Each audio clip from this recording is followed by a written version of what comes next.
ధన్యవాదాలు తెలుపుకుంటూ పాపం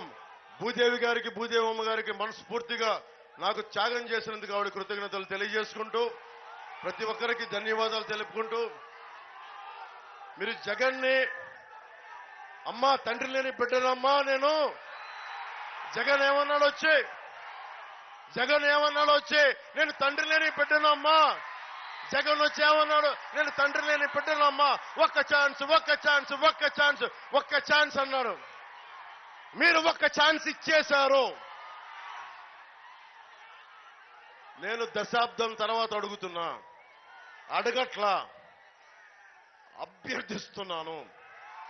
ఆర్థిస్తున్నాను నేను కూటమికి ఓటేయమని అడగట్లా ఆర్థిస్తున్నాను అభ్యర్థిస్తున్నాను కూటమి అభ్యర్థుల్ని బలంగా గెలిపించండి మన పార్టీ మన ప్రభుత్వాన్ని స్థాపిస్తున్నాం మీరు నమ్మండి ప్రభుత్వం వచ్చేస్తుంది కానీ నేను అడిగేది భారీ మెజారిటీతో గెలిపించండి అదొక్కటే గెలిపిస్తారా భారీ మెజారిటీ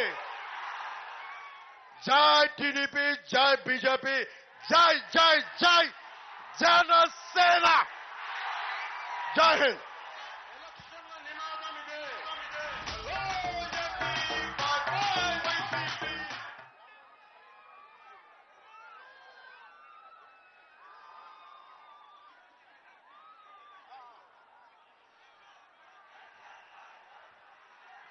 సిక్కోలు సభలో మనకి పాలకొండ నియోజకవర్గం సభలో దేంతో మాట్లాడాలి ఏమి చెప్పాలనిపించింది ఇక్కడ ఆట పాట కళ కథ మనకి గుండె ఊపేస్తుంది కథను తొక్కించేస్తుంది నేను ఈ రోజున నిలబడ్డాను అంటే మీ ముందు ఒకటి నాకు ఉత్తరాంధ్ర ఆట పాట నాకు కళమతలే నేర్పించింది ఏం పిల్లడో ఎల్దమొస్తవా శ్రీకాకుళం సిట్టడివిలోనికి